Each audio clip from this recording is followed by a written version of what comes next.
D'abord analysé, discuté et puis voté en séance ce mardi, le budget de la province de Hainaut est donc entré léger boni. Écolo et le PTB s'y sont opposés, les engagés se sont abstenus, le PS et le MR l'ont approuvé. Une majorité PSMR pour qui c'est mission accomplie. Assumer près de 65% des zones de secours sans procéder à des licenciements ni priver les citoyens des services provinciaux les plus fondamentaux. Se référant à la déclaration de politique régionale, le chef de groupe MR considère que les provinces auront 3 ans pour établir un plan d'action en vue d'atteindre les 100% de financement des zones de secours. Il prône ainsi une approche participative et concertée avec la Wallonie. Je crois qu'il faut vraiment saisir la balle au bond dans le cas de cette déclaration de politique régionale et aller dans une volonté de réforme parce que, comme plusieurs intervenants l'ont dit, il n'est plus possible de continuer la gestion telle qu'elle se fait maintenant avec un financement de zones de secours qui est même appelé à devenir de plus en plus important.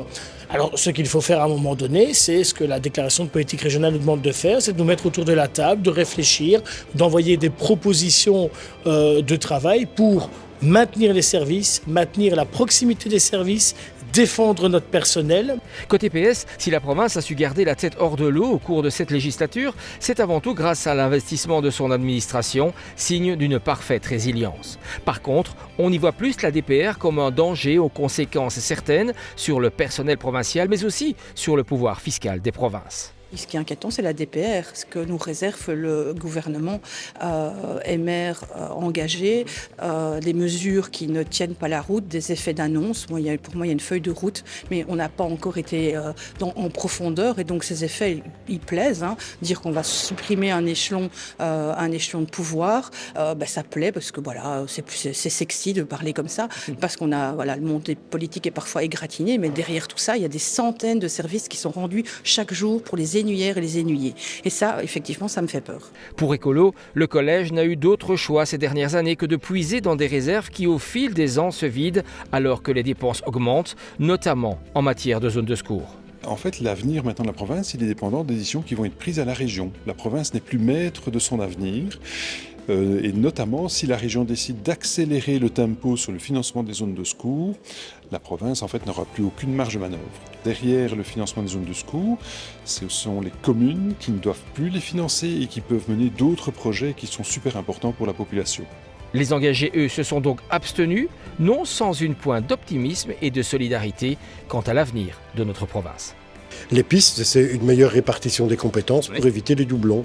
Il y a encore des doublons qui existent.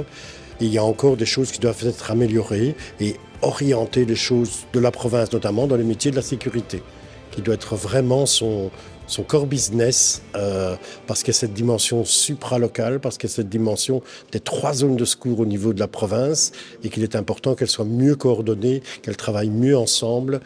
Et puis c'est la province qui finance, qu'elle ait aussi son mot à dire dans cette gestion. On a un gouvernement fédéral qui ne prend pas ses responsabilités, qui n'assume pas le financement qui devrait être le sien. Et on a la région wallonne qui veut venir en aide aux communes et ne sait pas comment le faire et impose finalement aux provinces, sans concertation, sans connaître réellement la réalité de nos budgets provinciaux, etc., des mesures qui pèsent de l'ordre de 250 millions. C'est un quart de milliard. Vous savez, si on avait appliqué ce type de régime à d'autres niveaux de pouvoir, eh bien, ils se seraient tous écroulés comme des châteaux de cartes. Et je crois que c'est un exemple de bonne gestion qui est le nôtre d'avoir malgré tout réussir à maintenir cet équilibre budgétaire.